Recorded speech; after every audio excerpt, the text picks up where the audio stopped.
قبیله سرما یا همون لب بشقابی ها یک قبیله هستن که با پخش تصاویری از مردمش در دنیا همه مردم رو متعجب کرده.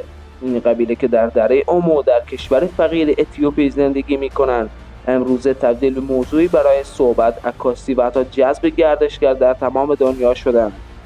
راز زنان لب بشقابی اینه که در طول دوران بردهداری قبیله سرما برای اینکه به عنوان برده فروخته نشوند در میان لب‌های خود بشقاب قرار می‌دادند تا بعد قیافه شده و فروخته نشوند. با گذشت زمان این عمل تبدیل به یک نوع زیبایی شد و در نهایت در فرهنگ این جامعه جای گرفت.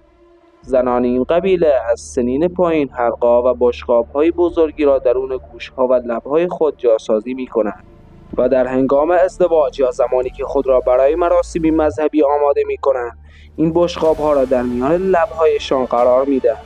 مردان قبیله سرما برای ازدواج باید به پدر عروس هزینه شامل گاو و اسلحه بپردازند.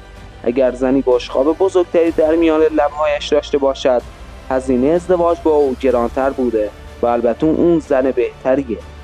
هر خانواده در این قبیله توسط مادر اون خانه اداره میشه. افراد قبیله سرما به کشاورزی مشغولند و در طول فصل‌های خشکسالی مردم این قبیله عسل جمع می‌کنند و مردان این قبیله با دیگر قبایل اتیوپی تبادل کالا به کالا انجام می‌دهند. آب و هوای دره اومو که این قبیله در آن زندگی می‌کنند بسیار گرمه، بنابراین پوشیدن لباس برای مردم موضوعی اختیاریه. برای آگاهی از عجایب جهان کانال ما را سابسکرایب کنید.